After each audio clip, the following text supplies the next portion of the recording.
تو نبی کریم صلی اللہ علیہ وسلم نے فرمایا کہ جو شخص اذان سن کے کام نہیں چھوڑتا، اللہ تعالیٰ جو تو کام چھوڑ دیتا ہے تو اللہ تعالیٰ اس کے کام میں مدد کرتا ہے، اور جو کام نہیں چھوڑتا اللہ تعالیٰ اس کے ہاتھ کو کاموں سے بھر دیتا ہے، اور پوری زندگی وہ کام کرتا ہے، اس کے کام کبھی مکمل نہیں ہوتے۔ تو یہ بے برکتی کی وجہ ایک تو اوورال یہ جو قیامتی زمانہ ہے قرب قیامت کا اس میں ہے، ایک ہم خود وجہ ہے۔ اگر ہم اللہ تعالیٰ کی بندگی کو پراپر اور ڈیو وقت دیں اور اس میں پھر ٹھہریں ذرا، دیکھیں نا نماز کے بعد آپ جتنی دیر بھی بیٹھیں، نبی کریم صلی اللہ علیہ وسلم فرشتے اس کے لیے دعائیں کرتے رہتے ہیں، اور جب تک اس نے اپنی جگہ سے اٹھا نہیں، یا اس کا وضو فاسد نہیں ہوا، یا اس نے کسی سے کلام نہیں کیا، فرشتے اس کے لیے دعا کرتے رہتے ہیں۔ تو ہم کتنے دیر بیٹھتے ہیں؟ ہمارے پاس وقت نہیں ہوتا، ہم بیٹھتے نہیں۔ ذرا بیٹھ کے دیکھیں، جب بیٹھتے ہیں تو آپ کی اسی وقت آپ کو اپنی طبیعت کے اندر ٹھہراؤ محسوس ہونا شروع ہو جائے گا۔ اگر آپ 5-10 منٹ بھی ہر نماز کے بعد بیٹھنا شروع کر دیں تو اس سے بہرحال کچھ نہ کچھ ہماری ٹھہراؤ بھی محسوس ہوتا ہے اور برکت بھی محسوس ہوتی ہے۔ تو بالآخر جو اصل الاصول ہے وہ تو اللہ کی بندگی اور اللہ تعالیٰ کے ساتھ تعلق ہے۔ اگر ہم اس کو جوڑ لیں گے تو پھر معاملات جو ہیں وہ بہرحال بہتر ہوتے چلے جائیں گے، وگرنہ تو یہ قرب قیامت کی جو تیزی ہے وہ ہمیں اپنے ساتھ بہا لے جائے گی۔ یہ دیکھیں جو توبہ ہے بشرطے کہ وہ سچی توبہ ہو تو وہ مٹا دیتی ہے گناہوں کو، اور اس طرح سے گناہوں کو مٹاتی ہے التائب من الذنب کمن لا ذنب لہ، جیسے گناہ ہے ہی نہیں، تو یعنی اس کے اثرات بھی ختم کر دیتی ہے۔ تو توبہ اگر سچی کریں تو وہ آپ کے پاس ہر وقت ٹول ہے، اور جو کہتے ہیں نا کہ اٹس نیور ٹو لیٹ، شریعت کے اندر کبھی بھی آپ مرتے دم تک ان اللہ یقبل توبۃ العبد ما لم یغرغر، موت آئی ہوئی ہے نا تو اس سے پہلے بھی جب موقع مل گیا تو آپ واپس آ گئے تو آپ واپس آ سکتے ہیں۔ لہٰذا کوئی بھی موقع ایسا نہیں ہے کہ آپ کہیں کہ اب میرے پاس موقع ختم ہو گیا ہے، آپ کے پاس موقع موجود ہے۔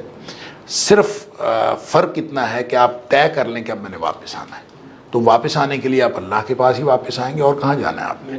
تو اللہ کے پاس واپس آنے کا تہیہ کر لیں، اور جب آپ اللہ کے پاس واپس آنے کا تہیہ کر لیں گے تو باقی گناہ وہ سارے بخش دے گا۔ دیکھیں وہ حدیث جو مسلم شریف کی ہے جس میں نبی کریم صلی اللہ علیہ وسلم نے فرمایا کہ آدمی گناہ کرتا ہے اور گناہ کر کے پھر توبہ کرتا ہے تو اللہ تعالیٰ فرشتوں سے فرماتا ہے کہ اچھا اس کو یہ یقین ہے کہ میرا ایک رب ہے اور اس کو یقین ہے کہ وہ مجھے معاف کر دے گا، تو فرشتے کہتے ہیں یا اللہ اسی لیے تو تجھ سے معافی مانگ رہا ہے۔ اللہ تعالیٰ فرماتا ہے میں اس کو معاف کر دیا۔ کچھ دیر بعد پھر گناہ گر بیٹھتا ہے، پھر بیٹھ جاتا ہے اللہ کے سامنے، یا اللہ مجھ سے گناہ ہو گیا۔ اصل میں نا گناہ ہو گیا اور گناہ کرنا دونوں میں فرق ہے۔ گناہ کرنا جو ہے وہ ہے اپنی، جو گناہ کرتا ہے نا وہ سوچ سمجھ کے کرتا ہے، وہ یہ سوچ سمجھ کے کرتا ہے یار دنیا اتنے بڑے بڑے گناہ کرتی پھرتی ہے، میں اگر اتنا سا کر لوں گا کیا فرق پڑے گا، وہ یہ سوچتا ہے، پہلے کیلکولیٹ کرتا ہے اور کیلکولیٹ کر کے پھر کرتا ہے۔ جب وہ گناہ اس طرح کرتا ہے نا سوچ سمجھ کے، اس کو توبہ کی توفیق بالعموم نہیں ہوتی۔ دوسرا شخص ہے وہ کہتا ہے کہ میں نے گناہ نہیں کرنا، اللہ کی نافرمانی نہیں کرنی، طے کر لیا کہ اللہ کی نافرمانی نہیں کرنی، گناہ اس سے بھی ہو جاتا ہے، کیونکہ کل بنی آدم خطاء، ہر ایک سے خطا ہوتی ہے، خیر الخطائین التوابون۔ دیکھیں فرق یہ ہے کہ راستے پہ جا رہا ہے، پاؤں پھسلا ہے، ادھر پاؤں پھسلا ہے، کبھی ادھر پاؤں پھسلا ہے، تو یہ فوراً واپس لاتا ہے اپنا پاؤں اور پھر اللہ سے معافی بھی مانگتا ہے۔ تو جس شخص نے گناہ نہ کرنے کی اللہ کے ساتھ عہد کیا ہوا ہے اور قسم کھائی بھی کہ میں نے گناہ نہیں کرنا، اللہ تیری نافرمانی نہیں کرنا، اس سے بھی گناہ ہو جاتا ہے۔ کیوں ہوتا ہے؟ یا جذبات کی مغلوبیت کی وجہ سے، یا حالات کی مغلوبیت کی وجہ سے۔ کبھی حالات اس طرح سے اس کو ڈومینیٹ کر جاتے ہیں کہ وہ پگھل جاتا ہے کہ چلیں وہ گناہ کی طرف چلا جاتا ہے، یا پھر اس کے جذبات اس قدر ڈومینیٹ کر جاتے ہیں کہ وہ پگھل جاتا ہے اور گناہ کر بیٹھتا ہے۔ لیکن جو ہی جذبات ٹھنڈے پڑتے ہیں یا جو ہی حالات کے اندر ذرا تبدیلی واقع ہوتی ہے تو اس کو فوراً خیال آتا ہے کہ یہ کام تو میں نے نہیں کرنا تھا۔ وہ جو خیال آتا ہے نا، وہ جو ندامت ہوتی ہے، وہ پشیمانی ہوتی ہے، وہ اللہ کو بہت پسند ہے۔ اس کو فوراً خیال آتا ہے وہ میں نے تو نہیں کرنا تھا، یہ مجھ سے کیا ہو گیا۔ لہٰذا یہ اللہ سے وعدہ کرتا ہے کہ میں اب دوبارہ نہیں کروں گا، اور پورے عزم سے کہ یا اللہ میں نے دوبارہ کبھی زندگی میں نہیں کرنا، لیکن کچھ دیر بعد پھر کر بیٹھتا ہے۔ اس کے لیے پھر اللہ تعالیٰ فرماتا ہے کہ یہ پھر مجھ سے معافی مانگ رہا ہے، تو کیا اس کو یقین ہے کہ میرا رب مجھے پھر بھی معاف کر دے گا؟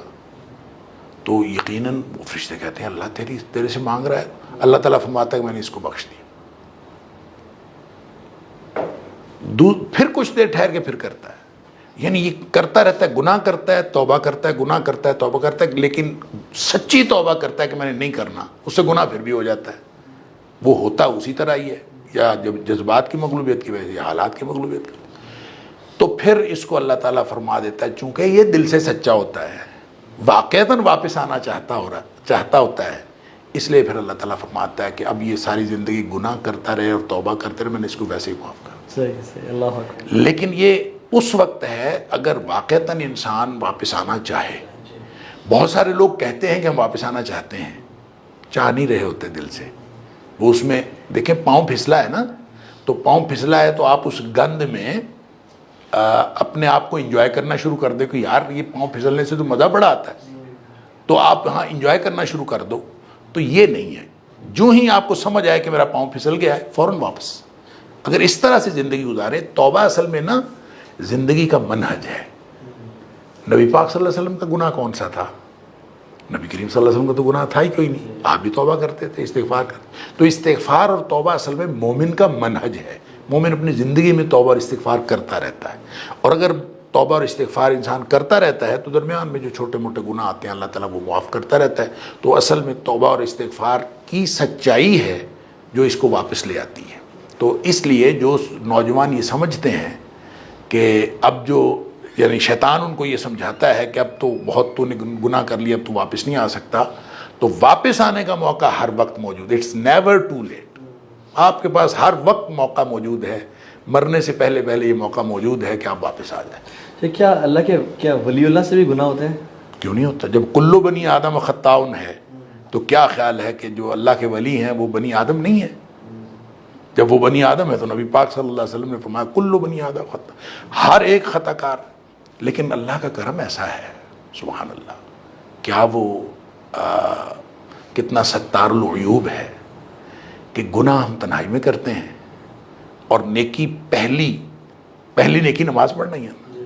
جب پہلی ہی نیکی کرتے ہیں وہ جا کے ساری دنیا کو دکھا دیتا ہے کہ یہ نماز پڑھ رہا ہے۔ گناہ تنہائی میں ہو جاتا ہے اور وہ اس کو چھپا لیتا ہے۔ اور نبی کریم صلی اللہ علیہ وسلم نے اس لیے فرمایا کہ اللہ تعالیٰ ان سب کو معاف کر دے گا الا المجاہرین۔ وہ جو مجاہرین ہیں جو گناہ کرتے ہیں پھر جا کے لوگوں کو بتاتے ہیں کہ ہم نے گناہ کیا ہے، گناہوں کے گواہ پیدا کر رہے ہوتے ہیں۔ تو جب گناہ کا کوئی گواہ نہیں ہے، ایک اللہ گواہ ہے، تو اللہ سے معافی مانگ لیں، بات ختم۔ تو یہ نہیں ہو سکتا کہ کوئی آدم کی اولاد ہو اور اس سے گناہ نہ ہو، یہ نہیں ہو سکتا۔ لیکن شیخ ہو سے یہ بھی سکتا ہے کہ جو اللہ کے اولیاء ہیں، جو اللہ کے نیک بندے ہیں، وہ شاید ایک آنکھ کسی پہ اگر اٹھ گئی ہے، اس کو اپنے لیے اتنا ڈیٹرمنٹل اور بڑا گناہ سمجھ لیں، نہیں بالکل اور اس پہ رونا شروع ہو جائے۔ بالکل ٹھیک ہے۔ اور ایک بندہ دیکھیں گناہوں کی گناہ چھوٹے بھی ہیں، گناہ بڑے بھی ہیں، تو گریوٹی کا فرق ہے، لیکن یہ نہیں ہے کہ گناہ نہیں ہوتا۔ وہ نیچر ڈیفرنٹ ہوگی اور نوعیت کے گناہ ہوں گے، لیکن گناہ تو ہو جاتے ہیں، کسی سے بھی گناہ ہو سکتا ہے۔ اور جب وہ گناہ ہو جاتا ہے تو جو اللہ والے ہوتے ہیں اور جنہوں نے یہ طے کیا ہوتا ہے کہ ہم نے گناہ نہیں کرنا، وہ پھر اپنی چھوٹی سی لغزش پر بہت روتے ہیں۔ تو اگر آپ تنہائی میں روئے، اللہ اکبر، نبی کریم صلی اللہ علیہ وسلم فرمایا تنہائی میں اگر کوئی شخص اپنے گناہوں پر روئے اور تنہائی میں روئے، تو اس کا اگر آنسو نکل آئے نا اپنے اللہ کے سامنے، تنہائی میں ہے تو ظاہر اللہ کے سامنے رو رہا ہے، تو اگر اس کا اپنے گناہوں کے اوپر آنسو نکل آیا تو آنسو آنکھ سے نکل کر رخسار سے لڑک کر نیچے گر گیا، تو ایک آنسو سے سارے گناہ معاف ہو جاتے ہیں۔ اللہ اگر انسان اللہ کے سامنے رو رہا ہو اور لوگوں کو دکھانے کے لیے نہ رو رہا ہو، تو تنہائی میں بیٹھ کے اس پر رویا کرے۔ اور اس سے جو ہے وہ حضرت عقبہ بن عامر رضی اللہ تعالیٰ عنہ والی جو حدیث ہے کہ انہوں نے نبی پاک صلی اللہ علیہ وسلم سے پوچھا تھا من نجات، اللہ کے رسول صلی اللہ علیہ وسلم نجات کیسے ہوگی؟ تو آپ نے فرمایا 3 کام کیا کرو. ایک تو اپنی زبان جو ہے وہ اس کو کنٹرول کر لو, اور دوسری بات یہ ہے کہ اپنے گھر میں بیٹھے رہا کرو, خام خواہ باہر ادھر ادھر نہ گھوما کرو, گھر میں بیٹھے رہا کرو. اور تیسری بات یہ کہ اپنے گناہوں پر رویا کرو, وب کے علی خطیئتک, اپنے گناہوں پر رویا کرو. تو اگر یہ 3 کام, اس میں نجات ہو جائے گی. تو گناہوں پر رونا تو یہ بڑی شاندار بات ہے نا, کہ آپ اکیلے ہوں اور اپنے گناہوں پر. تو جو اولیاء اللہ ہوتے ہیں ان سے جب کو تھوڑی سی بھی لغزش ہو جاتی ہے وہ روتے ہیں بہت, اور اللہ کے سامنے رو کے وہ اپنے گناہ معاف کروا لیتے ہیں. تو خیر الخطائین التوابون میں ہے وہ. گناہ چھوٹا ہو یا بڑا کسی سے بھی سرزد ہو سکتا ہے. تو اگر ہماری یوتھ سے گناہ سرزد ہو رہے ہیں تو یہ نہ سمجھیں کہ یہ کوئی یہ پہلے لوگ ہیں کہ ان سے یہ کچھ ہو رہا ہے. یہ آدم علیہ السلام سے لے کر اب تک, آدم علیہ السلام سے بھی گناہ ہی سرزد ہوا تھا نا. تو ربنا ظلمنا انفسنا وَإِن لَّمْ تَغْفِرْ لَنَا وَتَرْحَمْنَا لَنَكُونَنَّ مِنَ الْخَاسِرِينَ. معافی مل گئی تھی, تو آپ بھی معافی مانگیں گے تو مل جائے گی انشاءاللہ.